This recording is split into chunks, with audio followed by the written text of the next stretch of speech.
Anyway, speaking of the pyramids, we'll get to them properly in a bit, but it's worth saying at this point because it's relevant that something I didn't know, which I learnt today, which is fascinating, is that although, as I say, you have the very short fallow periods, so you can basically sort of constantly be growing things. Nevertheless, there are periodic moments when the Nile floods, and you have this lovely irrigation system where everybody digs their field and the water goes and it sits. But because it floods, you really can't do any farming at that point. No. So there's a couple of months every year, a few months, where you really can't do anything.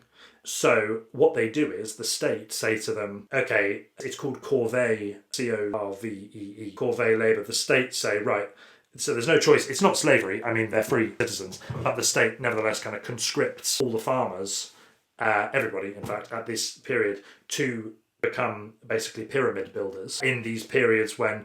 So that's one of the reasons you have the pyramids, is because you have this incredible workforce, this massive workforce that are freed up every now and then for several months. So depending on your skill level, they'd all be involved, but you'd either be a sort of master builder ordering other people around, or you'd be sort of Joe Bloggs schlepping a stone from A to B. But everybody would get used during that period.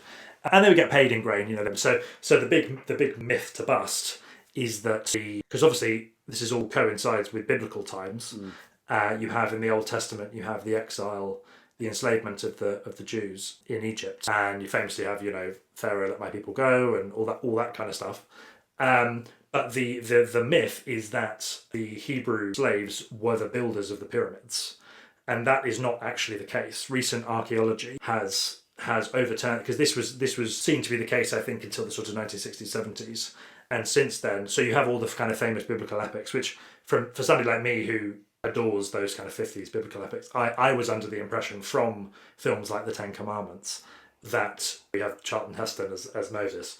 I was under the impression that it was the Jews who built the pyramids because they were enslaved by the Egyptians and put to work. But basically, the Egyptians saw it in a different way. They had slaves, they took slaves, the Hebrews were enslaved, but they would put them down the mines instead. They didn't trust them with skilled, because basically pyramids are like, it's the peak of their civilization. It's the best job. It's the sort of most skilled job going at the time. So there's no way they're trusting it to slave labour. That absolutely no. This is skilled work.